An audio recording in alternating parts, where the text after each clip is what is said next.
Welcome, everyone. It's so good to be learning together this session. This class is part of Dorisha's 2024 Virtual Summer Kollel. This is the third session and the last one for this, for this series. The class is the Exiled Students with Dr. Shana Strauch Schick. And I think with that, okay. Thank so you I'll so much because Yeah, everyone, thank you so much. I just got off the bus and walked up the stairs as our Zoom meeting started. So thank you for having a nice calm introduction so that I can just sit down We're and I'm home. all just happy to Yes, be together and just glad we're all safe, right? yes.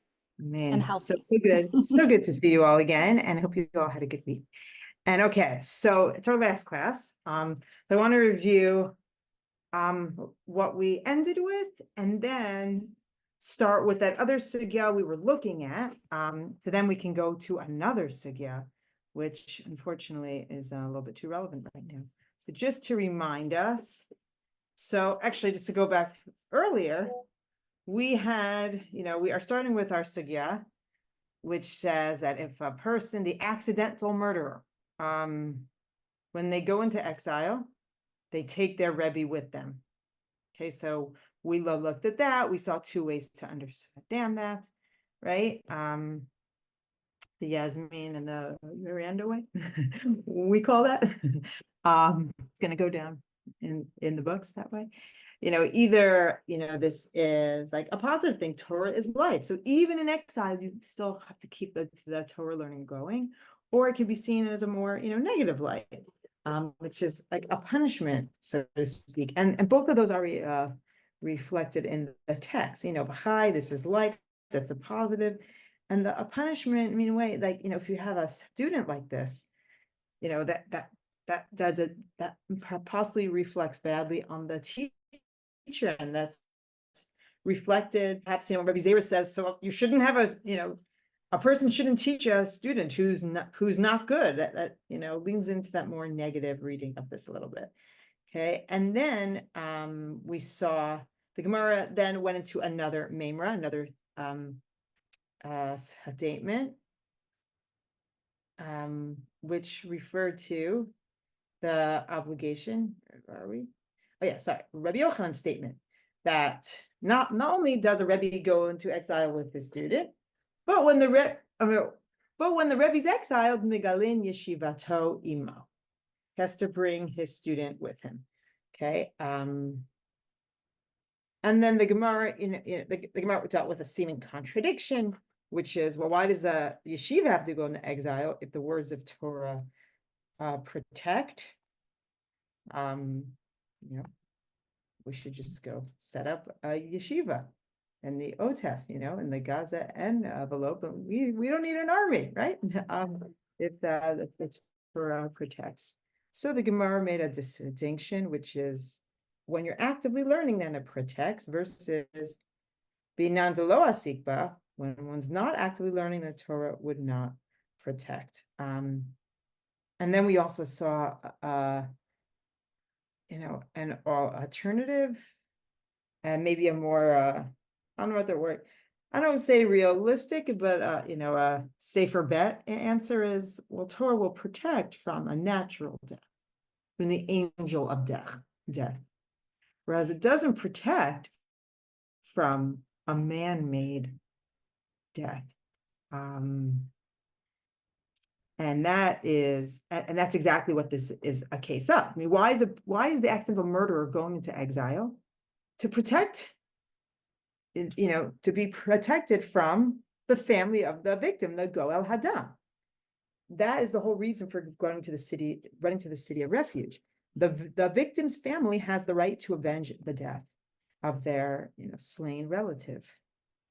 And so because of this person, because the accused didn't do it purposely, they don't warrant the death penalty. But the family, the victim's family still has a right to avenge his death. This is kind of, I guess you can call it the best of both worlds. They can avenge his death, but he can go to the miklat and be protected from it. And that kind of death, Torah doesn't protect from. Okay.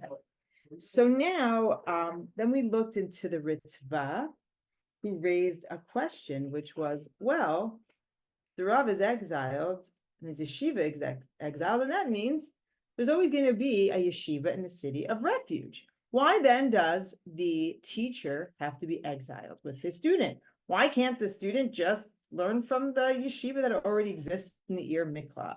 And so we saw that Ritva did multi-steps to get his answer. He looked to the Gemara in Avodah Zarah, which says that a priest can become impure to learn Torah from his teacher. That's what, and there are other things also, to get married. But that was one reason. And what was the Gemara's explanation? Why can the Kohen, even a priest, can become impure? And we saw even if there's another person he can learn from, and why? The Gemara in Avodah Zarah said, because you can't learn from everyone.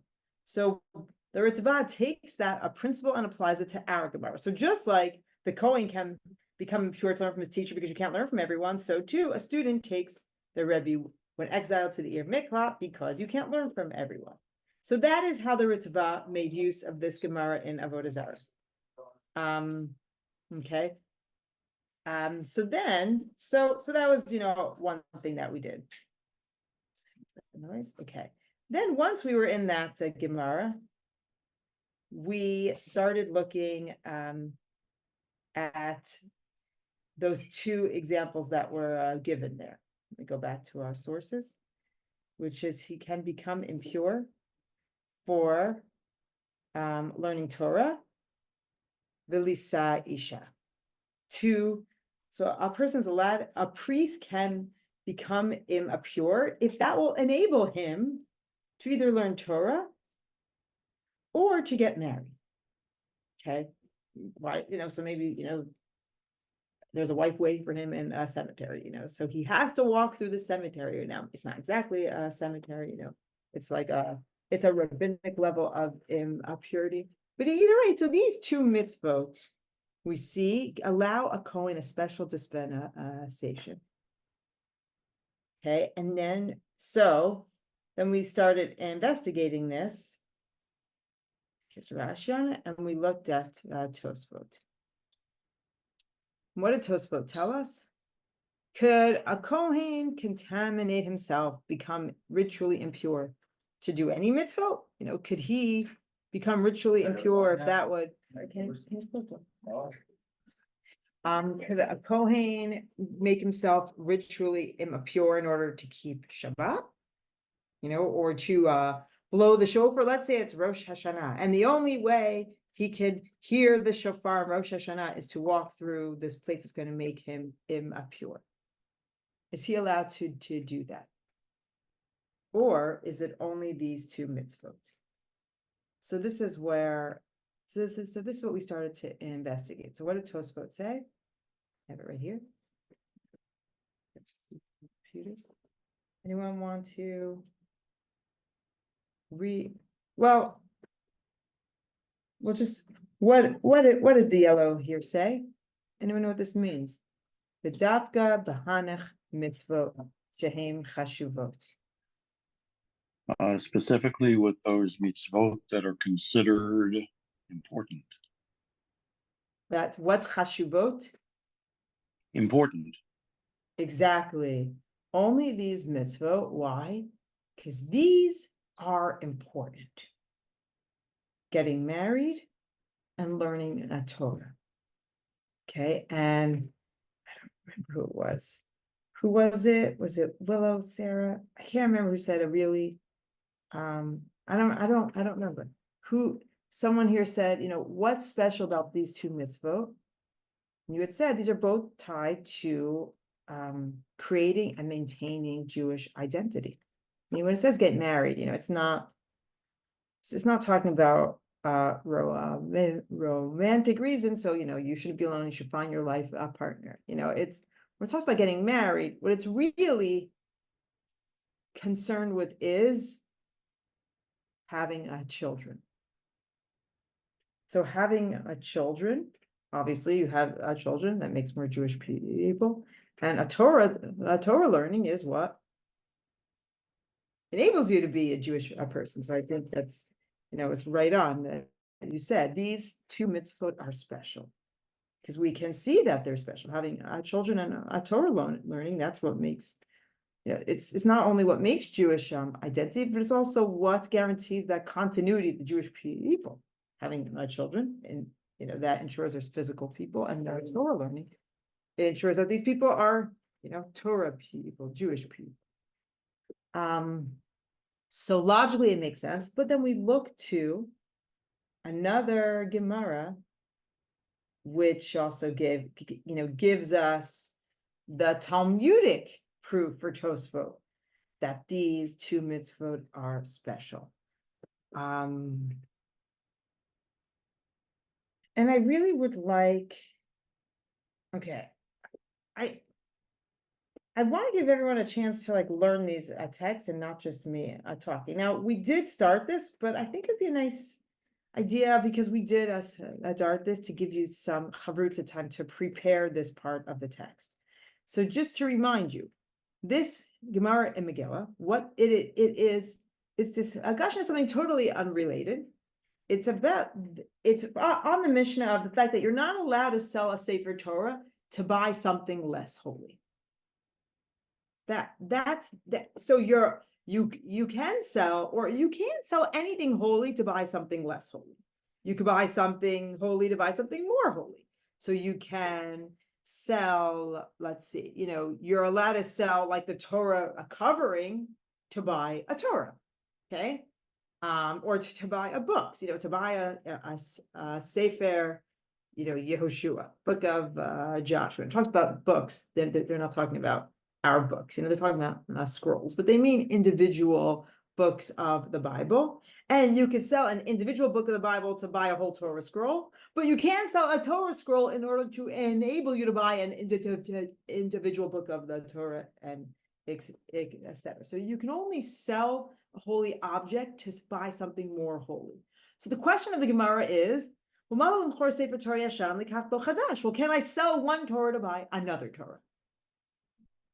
Is the issue that I'm only not allowed to sell, meaning there's two things. You're allowed to sell something holy to buy something more holy, and you're not allowed to sell something holy to buy something less holy. So what matters more? Is it the prohibition? Is it only an issue of not buying something less holy, but you can buy something of equal holiness? Or does it have to be something that's more holy? That's really a question of the Gemara. What do we care about more? Just that you don't buy something that's less holy, or that you can only buy something that's more holy? That's the question this Gemara is dealing with. Okay, and so in order to answer that question, it does it a few ways, but the one that we're going to look at, because now if we had every single day, then we would do the whole Gemara. Just have to clear my conscience that we're only doing small segments. We're going to look at the Gemara brings a statement in the name of Rabbi Yochanan in the Mishum Rabbi Meir. Rabbi Yochanan saying something in the name of Rabbi Meir, and this is the same Rabbi Yochanan. Actually, yeah, I'm thinking that it seems to be the Amora Rabbi Yochanan, but it could be the Tana Rabbi Yochanan ben Zakkai. Anyways, okay. So Rabbi Yochanan says something in the name of Rabbi Meir. Okay, so I want you to, so from his statement, well, let's just read his statement together. Then you'll go into chavruta time to try to figure out, okay, so how does the Gemara, okay, well, let's read it. Can someone just read this for us? And then I'll tell you what to look for in chavruta time. Just one line, just where I highlighted this verse where I highlighted here. Ein mochim sefer Torah. Anyone want to? Anyone want to read this line? Yasmin, thank you.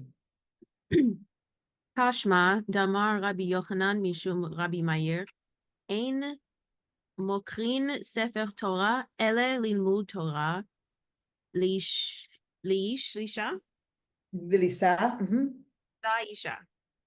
Good, excellent. So what did Rabbi Yochanan say the name of Rabbi Meir?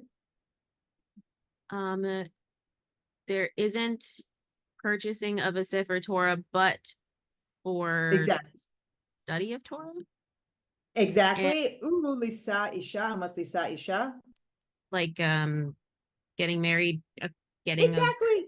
getting Now a what's woman. there isn't, but only those are two negatives with make a positive, which means you can only sell a Sefer Torah to do what? To learn Torah and get married. So that is his statement.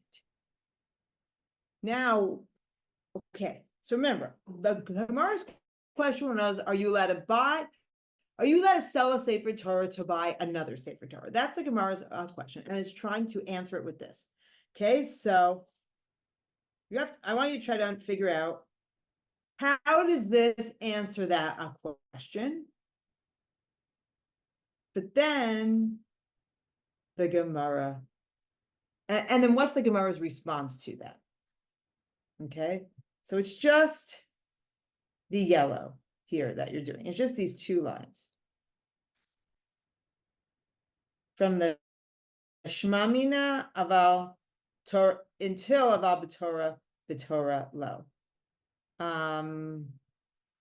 I want to give you, I'm like debating whether you should, sorry, I know I said I want to put into breakout rooms, but since it's only two lines, maybe we should work it out here, and then I'll give you another Gemara to do that is a little longer. How does that sound?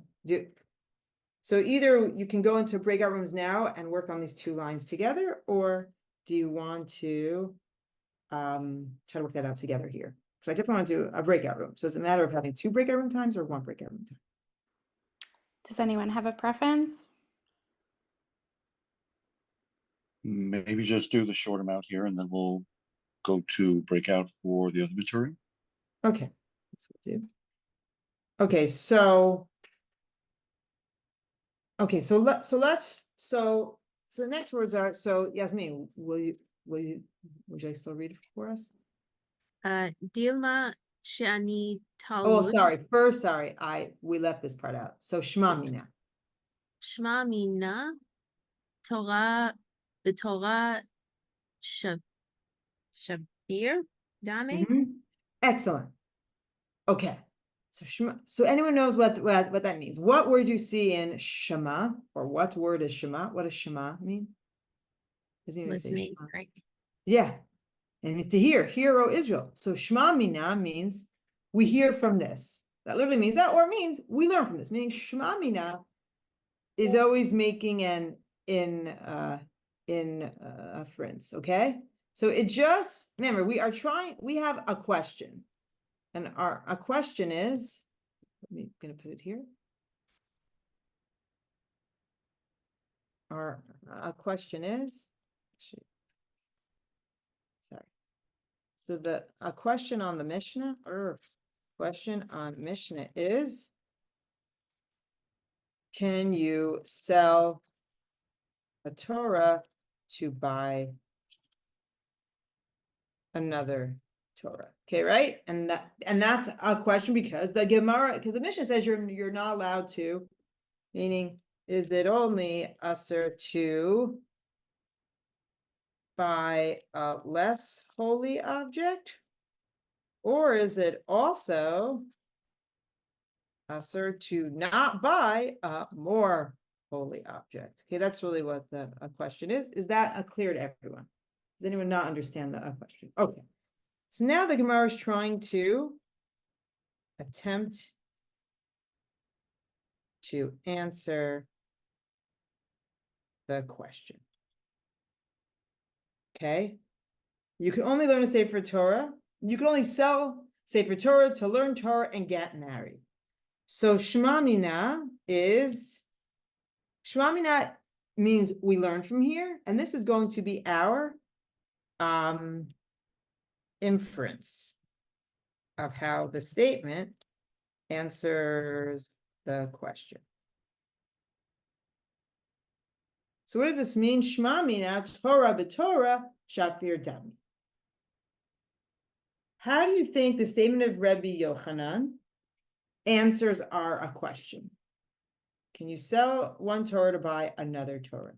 So how does his statement answer a question? Any ideas? First, we can understand what this means. What is Torah b'Torah shafir dami? Anyone know what shafir means?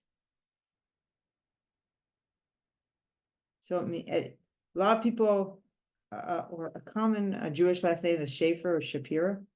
So I don't know if it's related to this word. Sorry? A sapphire? That's it. Well, good. It's a good possibility. That's what the Samach actually. Maybe that's where the name is from. This is just how I remember. Shafir means good. Shafir. Shafir dami means is good, is fine. Maybe there's a more precise definition, but that's how it's used. And so I don't know. Maybe I'm wrong, but all those Jewish last names, Shapiro, Schaefer, I wonder if it's related to this. Good, that's a nice name to have. Okay, so what does that mean? Shema mina Torah b'Torah shafir dami. What do you think? How do you think that Gemara is trying to answer a question from the statement? Like maybe Torah is a good thing unto itself. Well, we want to know, are you allowed to sell a Torah to buy another Torah? We don't know if that's okay or not. So we're attempting to answer this question by the statement of Rabbi Yochanan, an unrelated statement.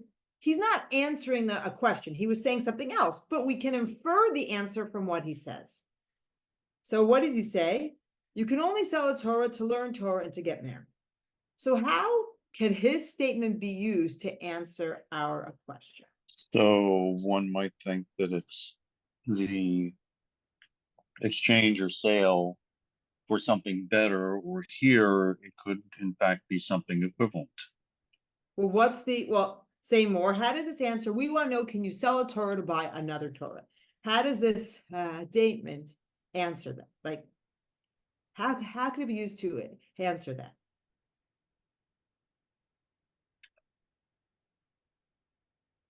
It's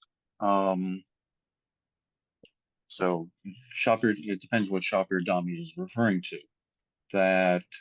That's a better case, or are you actually getting a better Torah in some sort of set of characteristics? Well, we want to know, can you sell a Torah to buy another Torah? And the Gemara says, okay, I'm going to answer a question. I'm going to answer it by something Rabbi Yochanan said.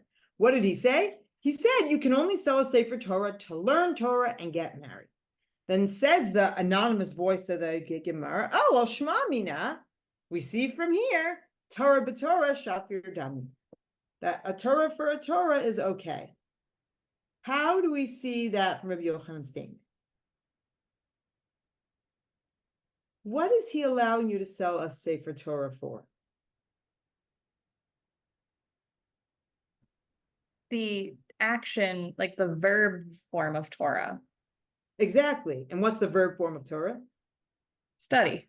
Exactly, studying Torah. So what's the Gemara's assumption here? And then infers from here, oh, Torah b'Torah shafir dami. So what is the Gemara equating?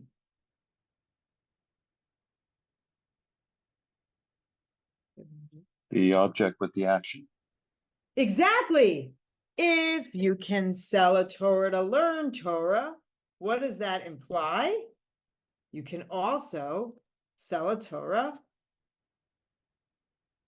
for an actual Torah.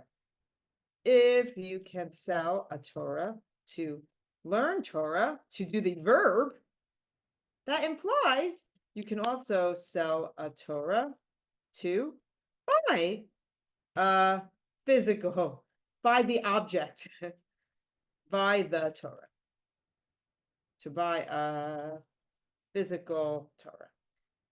Okay, so this inference is equating the act of learning Torah with the Torah itself. Right? Like, because we want to know, can you sell a Torah for a Torah? Well, Rabbi Yochanan allows you to sell a Torah to learn Torah.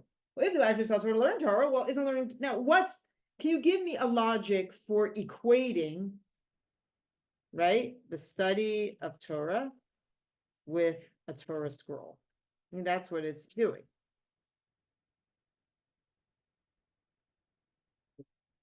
Right? If you can sell Torah to learn Torah, clearly you can also sell Torah to buy a physical Torah scroll. So like putting the word scrolling makes it clear that we're talking about the object.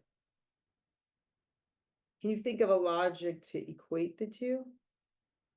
Okay, well, we can come back to it. Now, what comes next? Now, since it's the Gemara, doesn't usually leave things. And how we know that? The word that comes next. Anyone know what Dilma means? This is a key to understanding what this line is about. Perhaps. Perhaps. Okay. So what's going on here? You see the word, well, let's read this line. Yasmin, do you want to keep reading? And it's Aramaic. We're all here. Where was I?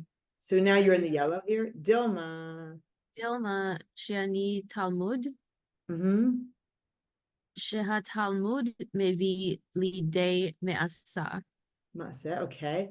And who knows what that means? What does that mean? Dilma Shani Talmud. Well, first we're gonna say what this one means. Oh,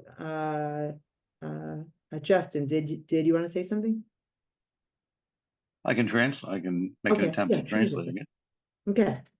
So Dilma Shani Talmud, that perhaps learning, study is different. Exactly. Perhaps learning is different. Different than what?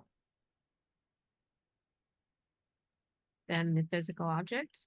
Exactly. So what's happening in this line? We had an inference of how the statement answers the question. So now what's this line doing here? This is a rejection of the answer. What did I call it? I called this attempt to answer the question. This is a rejection of the attempt. The attempted answer. So how does it reject it? We want to say that Torah study is the same as a Torah scroll. What does the Gemara now say? Maybe Torah study is, I'm going to be fancy and put in symbol, my unequal. Yes, I have it here. Maybe Torah study is not the same as the Torah scroll. And why not? What does that mean? Talmud mevi lidei maaseh. What does that mean? What's the difference between a Torah scroll and Torah study? So study brings about action. Study brings about action. As opposed to what? What about the Torah scroll? The Torah scroll doesn't inherently lead to action. Exactly. On its own, it's an option. If you have like a Torah in your house, you're not learning it, then it doesn't, it's not just like a ritual object that you have. On its own, if you're not learning it, then it's not doing its purpose. Torah scroll on its own, does not lead to action. It's not, its potential hasn't been unleashed. So what's it saying? Just because you can sell a Torah to learn Torah, then what does that mean? We can infer from that you can sell a Torah to buy another Torah, right? What's the Gemara saying? First, I wanted to say, yeah, we can absolutely infer from this. If you can sell a Torah to learn Torah, of course you can sell a Torah to buy another Torah. What does the Gemara say? They're not the same. And if they're not the same, then what? Do we know that you could sell one Torah to buy another Torah? Right. We don't know. Exactly.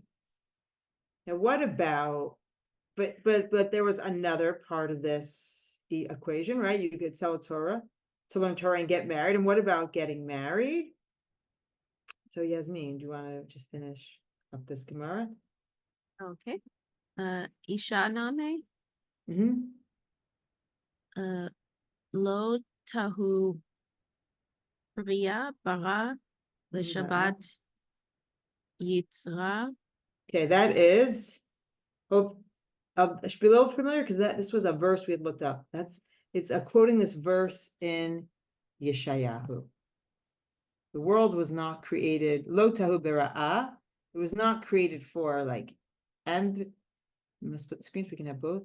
Emptiness, to be empty, to be uninhabited. La sheva yitzara. The world was created to inhabit it with people. Okay. So what does Gemara say? Isha nami lo tahu bira la sheva yitzara. So Marriage also, the world was not created to sit empty. so what's the point in bringing this pasuk here? Marriage is also an act that contributes to the habitation of the world. And therefore what? Just bring it And back. I mean, let's keep our Therefore, eye it's on similar the to ball. the study of Torah, And therefore what? and Therefore, therefore what can you do for these two things? sell a Sefer Torah to do this action. Exactly. And now it's telling us, it's telling us Torah story. So it told us why Torah study is a special, because it leads to action. And what's the Gemara doing now? It's telling us why getting married is special. And why is it so special? It fulfills the purpose of creation, basically. The world was created to inhabit. And again, aval Torah b'Torah lo. So what does that mean? However, Torah for Torah? No. Yeah, a Torah for Torah. No, I mean, what does it mean Torah for a Torah? No, what's the Gemara saying? So you can't sell one Torah to get another one. Exactly. Excellent. You got it. So these two actions are special. Why are these learning Torah and getting married? You can't learn from these onto something else. You thought you can derive the answer to the question of, well, can I sell a Torah for a Torah from this? No, just because you could sell a Torah to get married and learn Torah, that you can't use those as a paradigm to learn onto other things, because these two things are very special. Learning Torah, that's unique. That's what allows you to lead the life. It's not just the Torah scroll. That on its own is not going to lead you to lead a Torah Jewish life. It's the study of Torah that's unique. Getting married also, that is what fulfills the purpose of the creation of the world. So these two things are unique. And that's why you can sell a Sefer Torah for them. And now let's get back. Why did we look to this Gemara in the first place? What was Tosfos' whole point? When the Gemara in Avodah Zarah says a Kohen can become impure, Lomot Torah v'lisa isha. Why Tosfos look at this Gemara? Dafka b'hanach mitzvot shehein chashuvot. Justin was saying that this is specifically for mitzvot that are important, which would be those two. Exactly. It's only these two mitzvot because these mitzvot are important. And how did Tosfos know these mitzvot are so important? That it's only dafka these that a Kohen could become pure from? How did Tosfos know this?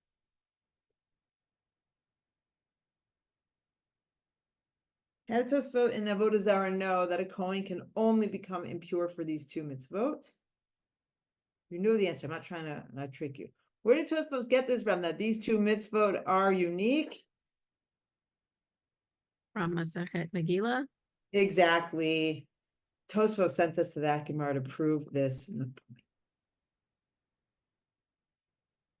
So these two mitzvot are unique. They're special.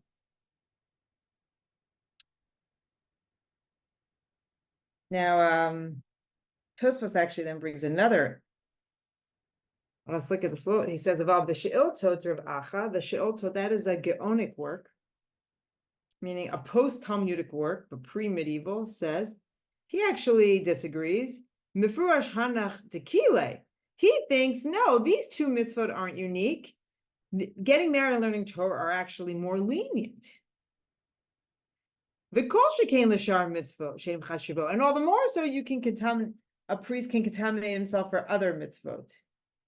So,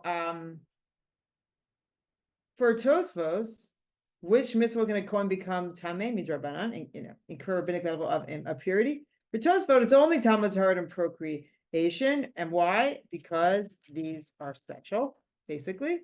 Whereas the Geonim, the Geonim, the Rif and the Rambam go with this too, say no, all mitzvot. Because for them, Talmud Torah and procreation, learning Torah and procreation are actually more lenient. Can anyone think? Now I need to think a little bit.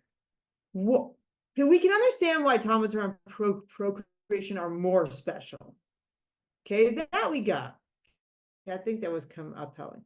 Can you think of a reason why learning Torah and procreation would be more lenient than other positive commandments, let's say? Anyone have any thoughts? Is this in the context of selling the Sefer Torah? Though this was this Tosfot was in the context of a priest. When can a priest contaminate? So this is an avodah zarah. I would think that just like if it's so important for those two things to be achieved, like you should kind of it should be encouraged to like do whatever you can to achieve that. So like it's yeah. But so I understand a Tosfot. Tosfos makes sense. Talmud Torah and procreation of Tosfos prove these are really commandments of prime significance. He showed that, okay? So I understand Tosfos' view, but what about the Geonim's view? Why would, because what the She'otot said is, no, Talmud Torah and procreation, those are lenient. So if a Kohen can contaminate himself for these mitzvot, all the more so he can do it for every mitzvah. So if it was Rosh Hashanah, and he had to, hear the shofar, and the only way he could hear the shofar being blown was to walk through a place that's going to make it become impure, the Geonim would say, yeah, that's okay. Let's say. So what's the logic? Can you see anything that makes learning Torah and getting married less severe than other commandments? So it might not be less severe. It might be that you would think you would not hesitate to be matame. But again, so I understand this is view of Tosfos, but I want to understand this other view, the view of the Geonim and the Rif. We can also see it. Right. That's these other sources that I brought for you. So the Rif says, "Asher lekohen the male bikvot to cover matame." Okay, a Kohen cannot go into a cemetery. But if he goes for the purpose of fulfilling a commandment, kegon, like minsav itita ulamot Torah, like getting married or learning a Torah. And the fact that he uses that word like, kegon, has led to later interpreters say he meant that these are just examples. And meaning he's going the same direction as the Geonim, which makes sense. The Geonim are Babylonian. The Rif, he comes from the Babylonian yeshivot. He lived in North Africa. But anyway, so he goes in this direction. I mean, this was a straight out. He says, Mefurash hanach tekile. He thinks these two mitzvot, getting married and learning Torah, are more lenient. The kol shekain l'shar mitzvot. And all the more so a priest could contaminate himself for other mitzvot which are important. So he does not think learning Torah and getting married are special. He thinks they're actually more lenient. So what about learning Torah and getting married would be like not special? Would make them more lenient. Is there any logic you can think of? Say the opposite of what we've been saying. So in terms of the rendering of the ordering the set of mitzvot, instead of thinking of them as the ones that you would think initially that they're the most important, here it's like you would not hesitate at all to come up with an ordering of anything. You just say that if I'm presented with these, I'm going to act immediately. Okay, so explain the logic. What's the logic of saying that Talmud Torah and getting married are not the most important special mitzvah? Can anyone think of a logic? Well, let me ask you something. is every Jewish person married? Does that make them bad people? Right. I mean, is getting married in your control? I mean, you know, you can't Maybe, yeah. maybe they just were thinking like, well, it's more important to like not murder. It's more important to not commit idolatry. It's more important to observe the Sabbath. Like maybe there were just other mitzvot that they put above those. Yeah. So my question is why? Because I understand why these are, you know, prime mitzvah, Talmud Torah, procreation, Jewish identity, continuity of Jewish people. We get that. But so give me a logic. Can you think of a svara, of a logic for why these are more lenient mitzvah? I mean, that is the language the She'iltot, the Gaonic work She'iltot is using. These are more lenient. So what makes these things more lenient? What Can you conceive of these being more lenient? Yeah. what I'm thinking right now, and I don't know if I'm way off base, is that there's a lot of societal pressure to study Torah and to get married and have kids. So maybe there's that more leniency there because like if you aren't doing that for whatever reason, it's almost like a conscious decision. And let's say you're not doing that. Does every Jewish person spend all their time learning a Torah? And do we think that's a bad thing? Like, no, we don't. I mean, there might be some people out there that think it's a bad thing not to spend all their time learning a Torah, but I think most people say, like it's okay to not learn a Torah all the time. Yeah, there may be societal pressure, but like someone doesn't meet someone they want to marry, we think that's okay. Like not everyone gets married, like not everyone learns a Torah all the time. And if they don't do these things, they could still be good Jews. And then, as Miranda was saying, there could be things that more identify someone as a Jew than if they've had children and they're learning Torah, like keeping Chabad, as you say. No, so these are certainly hugely significant, but there's also, you just see, like naturally, there's more leeway with these. Not everyone who's a committed Jewish person gets married and has children, and they can still lead a fulfilling Jewish life. Not everyone who's a Jewish learns a Torah all the time, and they still can lead a fulfilling Jewish life.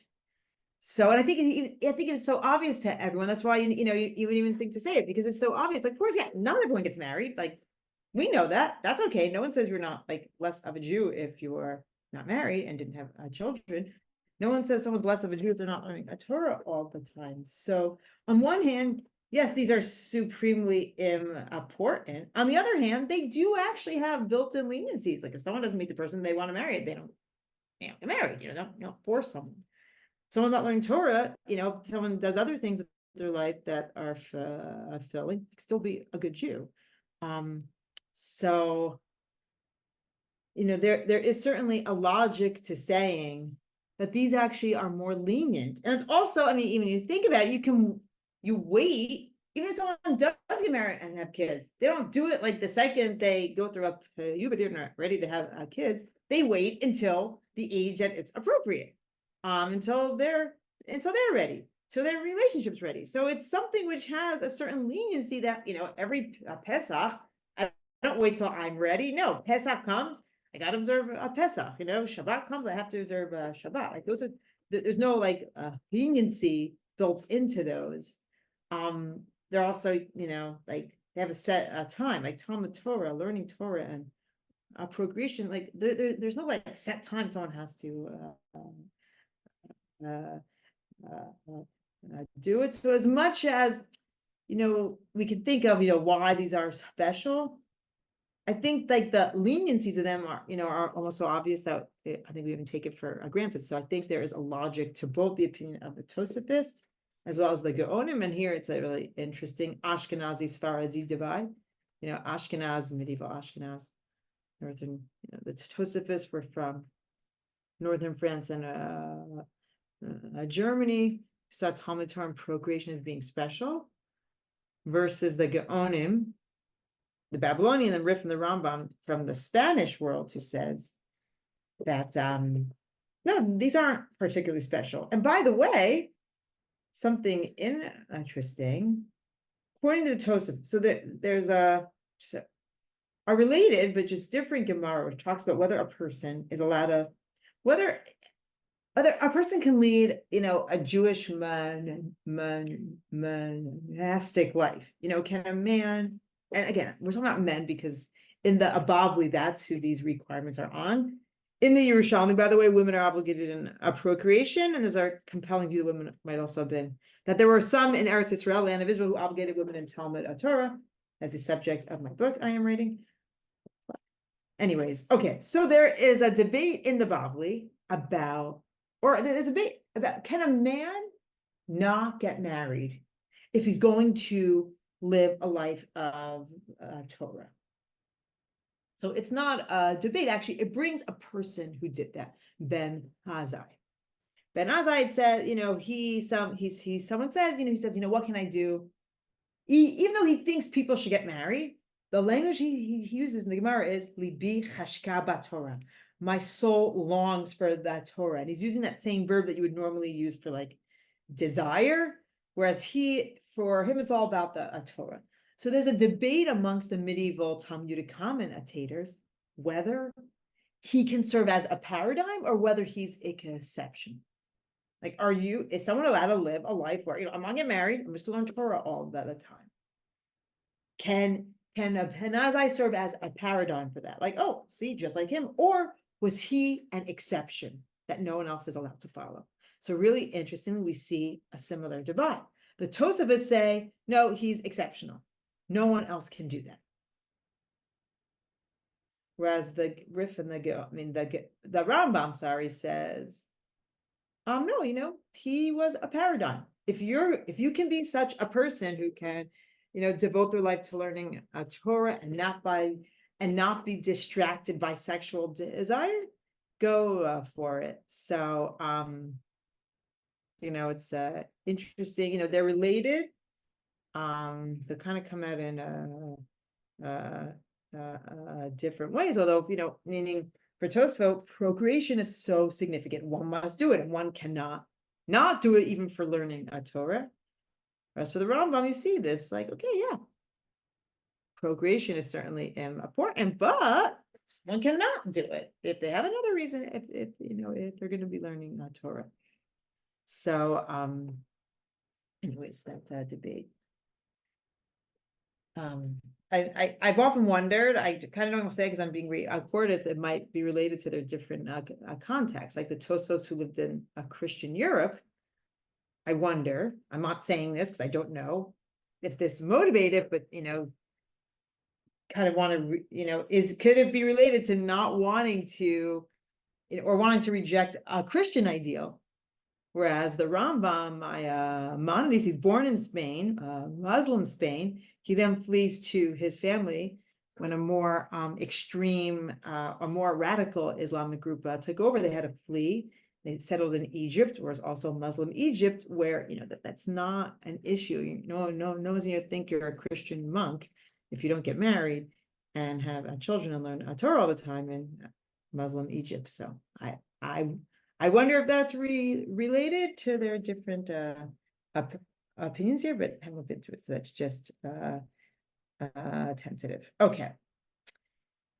Now, so we can understand both sides of this. Now we're going to investigate something else here. Tosfot in Megillah has a question. Okay, so we just saw, what did we just see? Say, for the Tosafos, learning Torah and getting married are super important.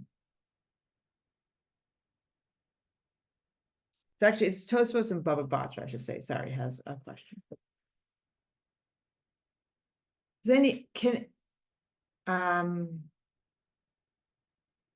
And maybe in order to appreciate the question,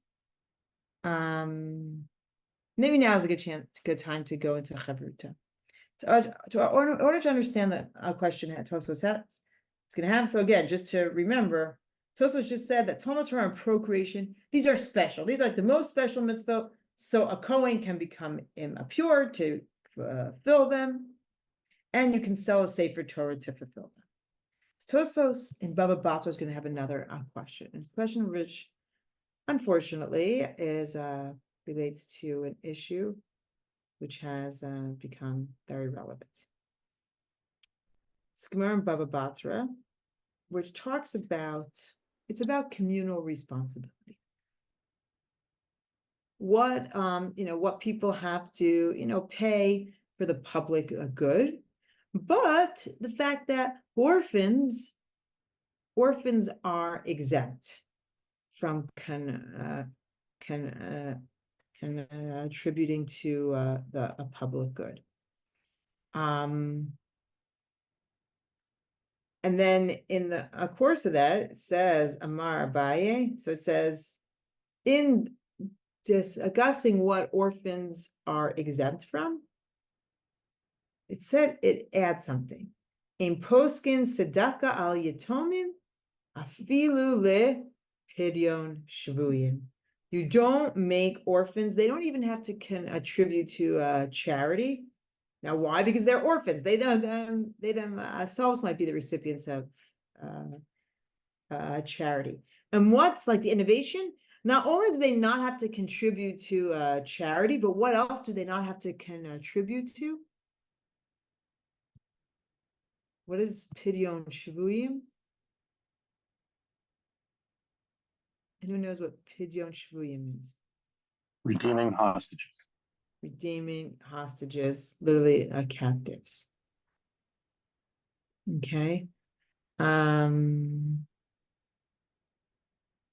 So I want, okay, now from the fact that he says afilu lepidyon shvuyim, you don't make orphans contribute to giving to charity, even if that charity is for what? Redeeming hostages. Now says the Gemara, Shema Mina. We already learned this term. What does Shema Mina mean? Remember Shema Mina? We learn from this. Excellent. We learn from this. Meaning Shema Mina is always going to function to like make the inference. We learn from this that what? Pidyon shvuyim mitzvah rabahi. What does that mean? Pidyon shvuyim mitzvah rabahi? Redemption of hostages is a great mitzvah. Exactly. So it's very How important. do we learn it? Exactly. We learn it from the fact that it says afilu. You don't make orphans pay for charity, even if it's to redeem hostages. Shema Mina. That tells us from the fact that he says afilu lepidyon shvuyim, even for pidyon shvuyim, that tells us that redeeming hostages is a great mitzvah. Now, this is now I want you now to do for I bracketed. It's actually, again, unfortunately, this is a very relevant Gemara. Very relevant, very resonant, and has a lot to say about the plight of captivity. But before you go, just make sure there's a few words you understand. So you're going to start from Marle Rava le Rabba Bar Meri, which means Rava said to Rabba Bar Meri. So someone know, what does it mean? Mina ha milta. Mina. Anyone knows what this means? Mina ha milta.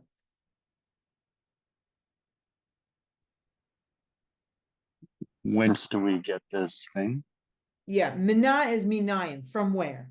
From where do we know? And then it's going to say, and the topic is that pidyon shvuyim is a mitzvah rabbah.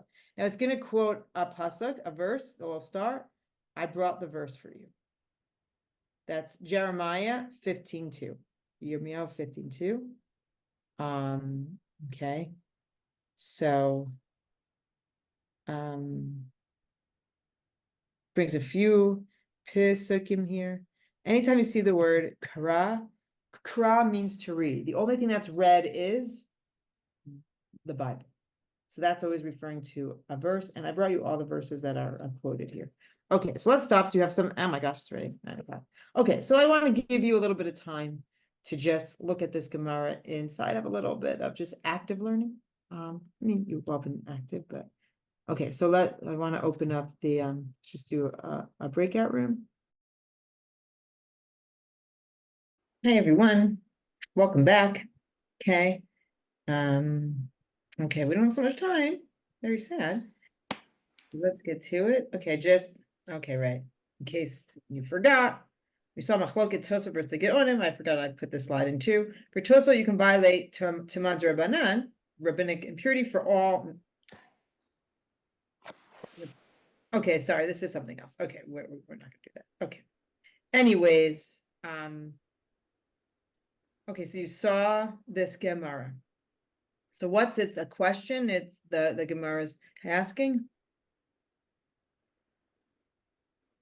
What's the Gemara trying to answer? From where do we know what? From where do we know? Yep, go ahead, Justin. No, okay. How do we know Pidyon Shvuim is a great mitzvah? Exactly. How do we know Pidyon Shvuim is a great mitzvah? So how do we know? How did the Gemara learn out that it's a great mitzvah? Did you get, so now it brings a drasha, brings a homily on a verse. And and I know how much you got through it. Can you see what underlies this drasha? How do we know Pidyon Shvuim is a great mitzvah?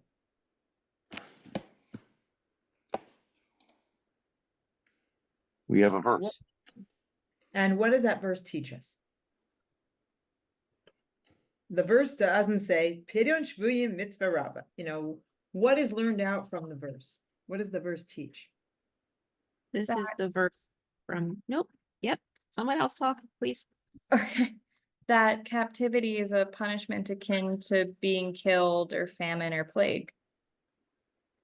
Well, it's not that it's punishment. Saying something slightly different. Would you like to read it for us? So first, here's the verse. All right. So yeah, the pesha is one thing. You know, it'll be when they ask you, where will I go? Okay, so you can read from here. All right. Ko Amar Hashem Asher Lim. Oh, you're moving it. I'm struggling. Sorry. Lamavet. Thank you. Lamavet. Ve'asher lacharev. Ve'asher Ra'av. Ve'asher Lashivi. Okay. So God tells him, who's ever going to go to death will go to death. Those going to go to the sword are going to go to the sword. Those destined for famine will, have famine, and those destined for captivity will go to captivity. So why does the Gemara bring this pasuk? What does Rabbi Yochanan learn from this pasuk? V'amar Rabbi Yochanan. We keep seeing Rabbi Yochanan involved in all these sugyot. What does he learn from this pasuk? Kol hamav cher v'pasuk ze kasha machaviru. Okay. So what does that mean? Kol muchar b'pasuk ze kashe mechavero. I don't know what that means. I see chaver. Okay, mechavero. Yeah. What? Okay, what else do you see? Mi'uchar. What word do you see in mi'uchar? Anyone know what this means? Anything later in the verse is harder than its predecessor. Yeah, then it's fellow. I mean, you're right. Chaver means fellow, meaning the fellow things that are in the verse. Okay, and what's the last thing mentioned in this verse? Being captive. Being captive. So it's saying already, what's ever later in this verse is worse than what came before. And what's the last thing that's in this verse? Captivity.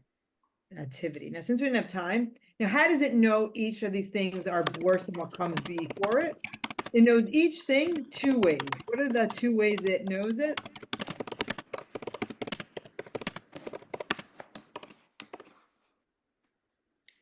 Well, first it says, cherev kashem imavet. So the sword is worse than death. And by death, it means like a natural death. So what does it mean? Ibait ema kra, ibait ema svara.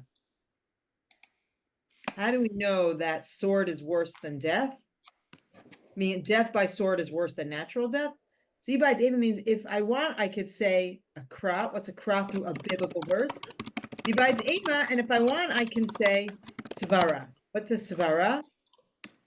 Like Logic. moral and logic. Exactly, in tuition. So now I made a chart because we're, it's going fast. So how do we know cherev, sword, is worse than regular death? So what's the pasuk? So first it brings a verse. Precious is the sight of the Lord. In the sight of the Lord is the death of his pious ones. So the fact that it has the word precious in the same verse as death shows it okay. So like death is like the best way to, if you're gonna die, that's like the best way for it to happen, a natural death. I mean, we're all gonna die. So you want it to be a natural. And what's the logic to say that sword is worse than death? Kamenuval. My mother speaks Yiddish, and an insult she throws at people, she calls them a menuvel. Menuvel. What's a menuvel? Benighted. Yeah, so it's like a debt. So it's, I don't even know. I just know it's an insult. But what's the difference between death by sword and just regular death? It's menuval. It destroys the body. It's menuval. It makes the body, the word I'm thinking of isn't to desecrate, but it deforms the body. Maybe that. Whereas death, regular death, a natural death, lo menuval. It doesn't desecrate the body. Okay, but now what comes next? Famine. So how do we know famine is worse than sword? So again, you both through a verse and through logic. So what's the verse? A verse in Eicha, which says, more fortunate were the victims of the sword than the victims of the famine. Okay, so it says it straight out. That sword is, there's a verse in Eicha, in Lamentation, it says it, but there's a logic. What's the logic? Cherev lo ka mitzta'er. There's no suffering. Why did guillotine invent the guillotine? It's fast, chop the person's head. They don't suffer. Whereas famine, mitzta'er, it's prolonged suffering. But then how does the Gemara end? B'shevi kashem kulam. What's kashem kulam? Like the most difficult one of them all.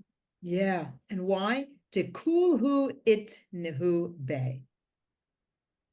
What do you think that means? Kulhu itnehu be. Why is captivity the worst? All of them are with it. Yeah. All of them are Yes. included in it. Oh, exactly.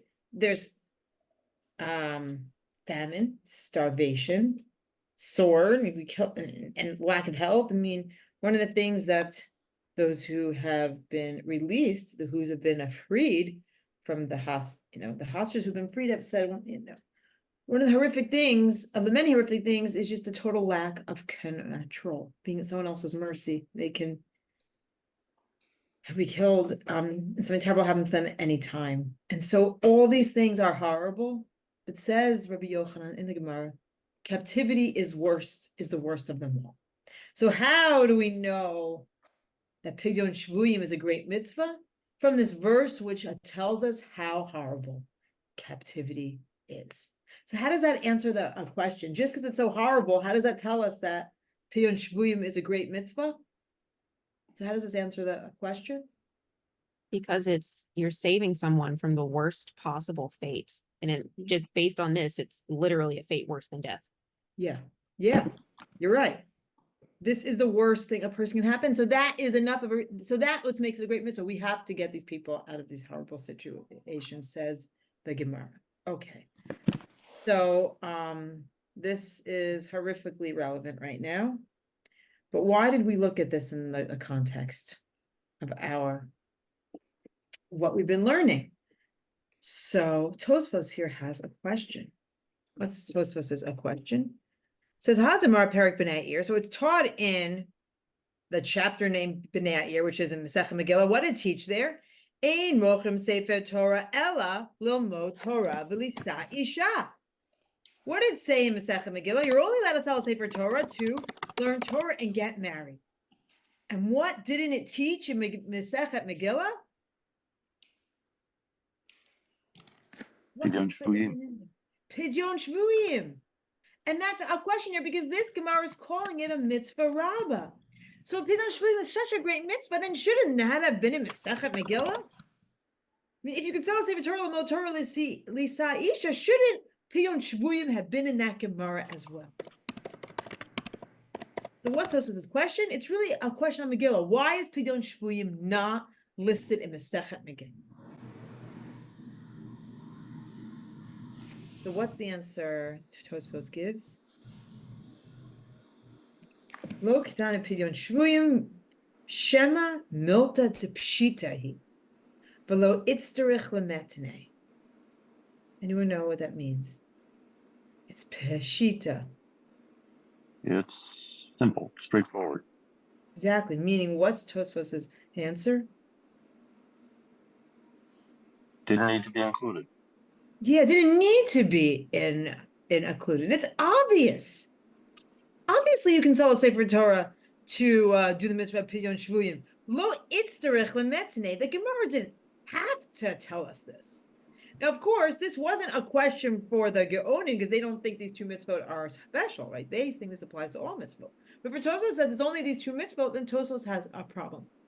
If you can only sell Sefer Torah for these two mitzvot, then what about Pidyon Shvuyim? So Tosfos' answer is, okay, so obviously Pidyon Shvuyim. The Gemara didn't even have to tell us that because it's so obvious that you can do anything to redeem a captive. And I should just say that, throughout several sugyot, Tosfot very much sticks with this, that you can do anything to redeem a captive. I mean, very, very strong in for a point of the mitzvah of redeeming a captives. And interestingly, one of the last of the Tosafos was the Mara Miratzenberg, who was taken a captive and held in captivity for the rest of his life.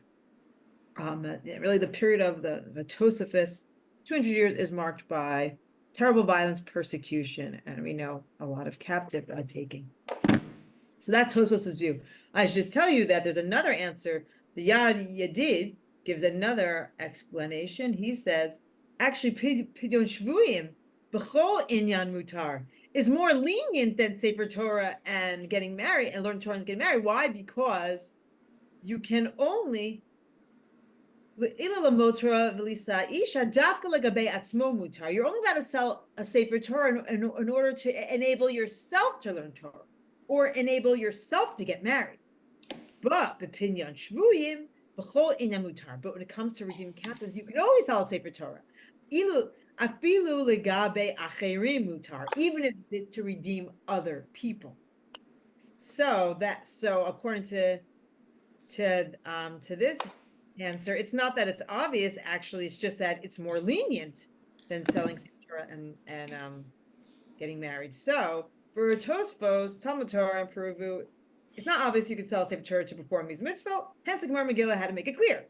But for Pidyon Shvuyim, it's so obvious you sell a Torah to perform this mitzvah. The Gemara didn't even have to say it. And now we have another answer by the Yedid David. I think what it is, I don't remember, but that when it comes to Talmud Torah and Peruvu, procreation and learning Torah, it's only permitted to sell a Sefer Torah to help oneself perform these mitzvot. As it comes to the mitzvah of redeeming captives, it's even permitted to sell a Sefer Torah to redeem someone else from captivity. And hence, the Gemara in Megillah didn't teach it because it's not the same. So we have, it's pretty amazing how much I think it's amazing the whole web of sugyot that we're able to get to from this one little line, which is Talmid Shegala Megalin Rabo Imo. A student goes into captivity, his Rebbe goes into captivity with him. And a Rav Shagala, Migala Yeshiva Toimo, and a rabbi goes into captivity, his yeshiva must go with him as well. And we saw how, go back to my PowerPoint, trying to understand, well, what is the logic that a yeshiva, that the Rav has to go into captivity if there's already a yeshiva there? From that, we got it from our Gemara in Avodah Zarah, which showed us that in order to learn Torah from your teacher, you're even a priest can become tamei because you can't learn from everyone. There's a special relationship you have with either a teacher that makes it, a unique ability that you have to learn with this specific person. That's not it's not a given. It's not muban me'elav that that you could just learn with everyone. No, you find that person you're able to learn with. And then once we looked into this dispensation given to a Kohen to become pure, we saw that Tosfos had a discussion about is it only these two things, Talmud Torah and procreation, or is it all mitzvot that are special? And why did Tosfos know that Talmud Torah and procreation are special? Well, that was from the Gemara in Megillah, which says that you are allowed to sell Sefer Torah only for these mitzvot. Okay, and then we investigated that. And then in order to understand that, we also looked into the Gemara in Baba Batra. Is our Gemara in Baba Batra? Yeah. Which pointed out actually there's another mitzvah. These are not the only two special mitzvah. There's a mitzvah which is deemed mitzvah rabbah, perhaps even the greatest mitzvah of all, and that is to redeem captives. And therefore Tosfos asked, well, if these two mitzvot are special, why wasn't Pidyon Shvuyim included in those mitzvot that you're allowed to sell Sefer Torah for? Tosfos said, well, it's so obvious. Obviously, you can sell Sefer Torah to redeem captives. The Gemara didn't have to tell us. Such an obvious point. And we saw the Yedid David say, it may even be, it's more lenient. There's more, it's Chol in Yamutar. It's always permitted to sell Sefer Torah to redeem captives, whereas opposed to procreation and learning Torah, it's only permitted to do that for oneself. And that's how we got from Makkot to Pidyon Shavuyim, and I think it's an appropriate place to end. I was really hoping when we started this that by the time we got to the Pidyon Shvuyim sugya, we'd be able to say it was a thing of the past and it wasn't relevant anymore. Unfortunately, as of now, it's still relevant, and just continue to pray that those who are still held hostages will be freed from, as we see, this worst of all suffering. Worst of all suffering. So at the YU Museum last year, there was a Maimonides exhibit, and it was very poignant because there was actually a document that was signed by Maimonides that was a receipt for captives, like either that had been taken in Southern Europe or North Africa. And at the time, taking captives was simply a monetary thing. And he got together money and he paid the money and he got a receipt and the captives. Well, it's actually, and this is a good place to end, actually, really, speaking of Maimonides, the reason he has so many of his letters because he lived near Cairo, and the synagogue in Cairo has a Geniza where it kept stuff from, late antiquity up until like the modern era. And among the letters, we have many of the Rambam's letters, his own writings, really interesting, really, really fascinating, get a real window into him as a person.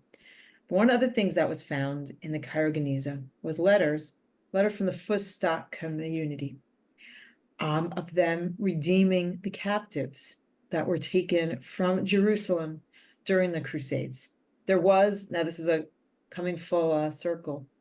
We often think about the Crusades in Europe because we know in all the Ashkenazi communities, the violence they were subject to, some of them which were even destroyed. But eventually the Crusaders did make it to the Holy Land, and there was a Jewish community in Jerusalem when they arrived, and there was a yeshiva there. And unfortunately, the yeshiva there, their Torah did not save them, and the yeshiva was destroyed. People that were killed or sold as captives. And we have the letters of the Jewish communities. in Fustat, Egypt, which getting together the funds to redeem them. And I think maybe that's somewhat of a positive note to end on, is that we see Torah learning, of course, that is such a key part of of our lives, of our Jewish people. Person who's exiled brings their Rebbe with them. A yeshiva has to go with them too. But it is what we do for each other. I'm not going to say can eclipse it, but that's ultimately, what saves each other, our love for each other, and the fact that, I just think about that. This Jewish community in Fustat, they all likely didn't know these Jewish captives. And there's also other documents we have of Jews in, I think in Syria, or other Arab lands, also getting together the funds to redeem their Jewish brethren who have been taken captives. We have, back in Europe, the Yom Shel Shlomo, Marshall writes, when a Jew is taken captive, we do whatever we can to redeem them. And think that camaraderie we have with each other, and Kol Yisrael Arivim Zelazeh, we're all in this together. I think it's something that has been with us throughout history, and God willing, it will continue to be with us now. So on that note, sorry, I went a little over. Thank you all so much for 3 very special weeks. Really, it was so nice to get to learn with you. It's too short from my perspective, at least. And thank you all so much for this really special opportunity to learn with you. And please God, our learning will be in the merit of those who are still being held in captivity. They should be freed. And yes, this terrible suffering should end for everyone. So thank you all so much. It was such a pleasure to get to know you and to learn with Thank you. you. Thank you. Thank you.